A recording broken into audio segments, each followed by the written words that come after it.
Dan Kolko here with Nationals President of Baseball Operations, Mike Rizzo, yet again wrapping up another season. Riz, how you doing?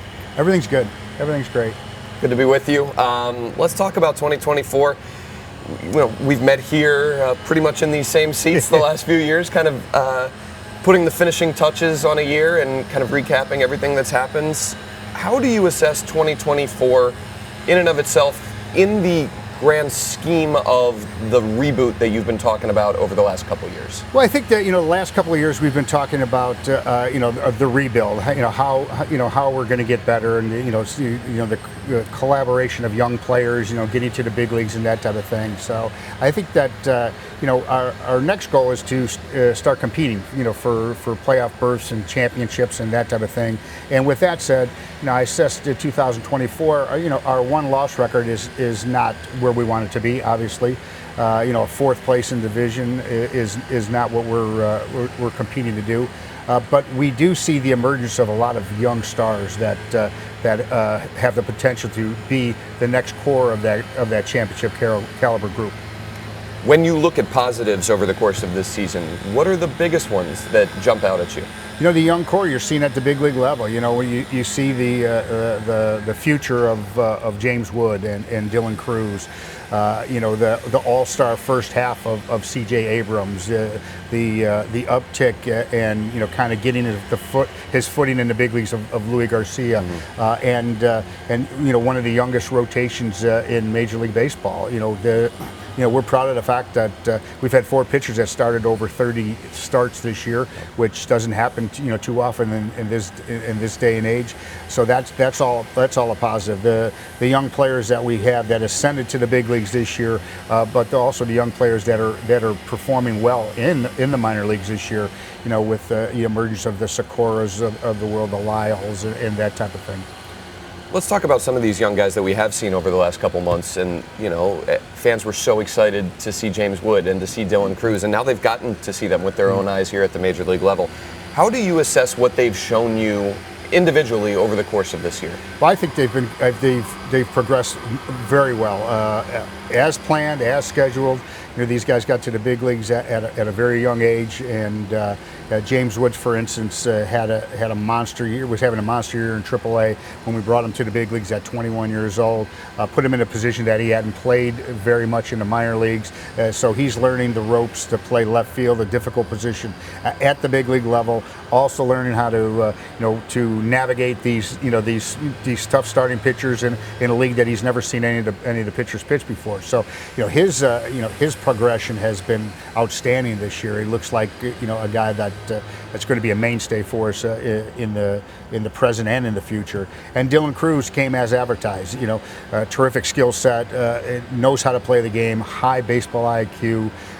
Does everything right on the field. Has showed plus defense. He showed at times plus power and home run power and doubles power, and runs the bases extremely well and plays terrific right field, and he's a Gold Glove caliber center fielder. So he's got a great skill set.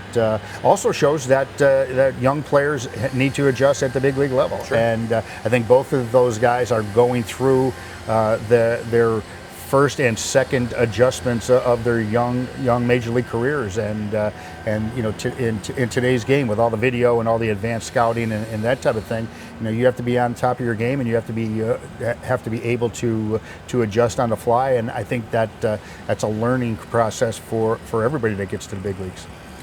Mike, we've been talking a lot on our broadcast throughout the course of this season about how visible Luis Garcia's improvement has been, offensively, but also defensively. What has been the biggest factor in your eyes in Luis taking that next step this season, and what's the next step for him? I think that we challenged him last year. We sent him to the minor leagues because we were unhappy with the way he was preparing for baseball games, and he took it to heart and ran with it, and got his body in good shape.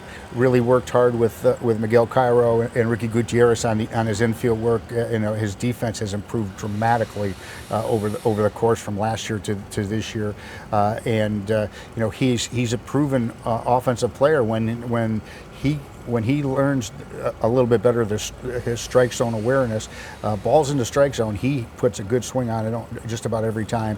He's got good power. He's got line drive, gap to gap power, but home run power, and he's going to be a really valuable asset for us in the lineup, long term.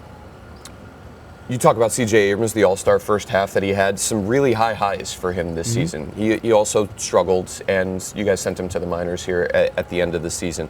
How do you want C.J. to, in the offseason, into spring training, take mentally his 2024 campaign and work to be a better version in 2025? Well, I just think that he has to focus on what he did from spring training to the All-Star game, and if he implements that attack plan on how to prepare for baseball, he's going to be one of the better shortstops in the game, and he proved that offensively, defensively, base running wise over the entire first half of the season. Got selected to be our representative as an all-star, which for a player with his service time is remarkable. So he had a remarkable second half of last year. He had a great first half of this year. Now he needs to put those two halves together and have a complete season of consistency and performance.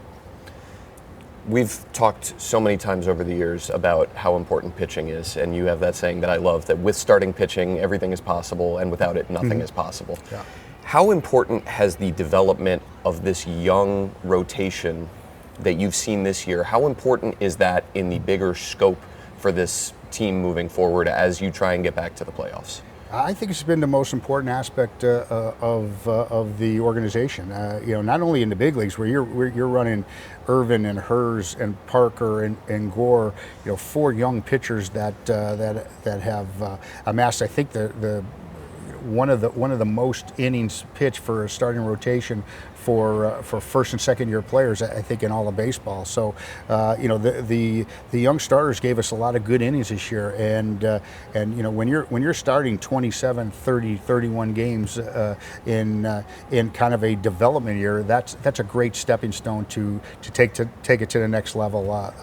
The year that Hickey and Doolittle have put into the development of these players has been incredible, and same thing happened at the minor league level when you have this next core group of pitchers coming, and they're all ascending at the same time. And I think that for the first time in a long time, we've really amassed not only quality at the big league level, but great depth at the minor league level that will ascend to the big league soon. Mike, you're certainly not going to spell out your off-season plan in too much detail here in a public forum, but what do you want fans to know about how you do plan to attack the hot stove in terms of supplementing the roster and getting this team in a position entering 2025 to take that next step? Well, I think that I want them to know we're going to be aggressive. We're going to turn over every rock to find ways to better this club, and we'll be active in the free agent market. We're going to be active in the trade market. We're going to be active in the developmental market. To put impact players at the big league level. I think that we've seen when the time is right to strike, we often strike. So I think that the assessment is we have to make sure that this is the right time for us to dabble into the free agent market, or into one of those trades that we've done in the past into that market. And when we make that assessment, we're going to be aggressive in improving this team.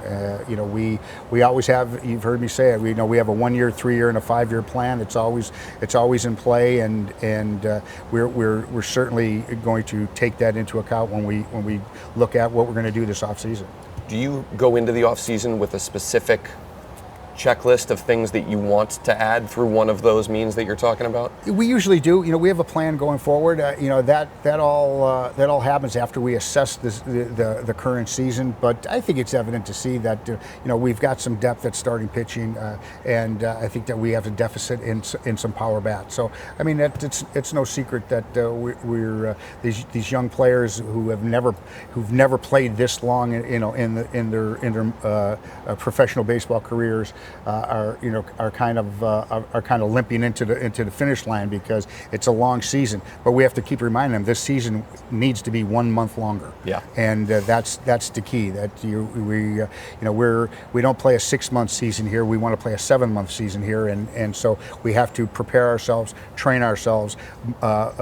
Not so much physically, because these young players are physically fit and they're physically energized and ready to play. But the mental drain that this game has for 6 grueling, grinding months, and then to mentally prepare yourself for that second season of playoff baseball in October, that's the separator of the good teams and the great teams and the world champions.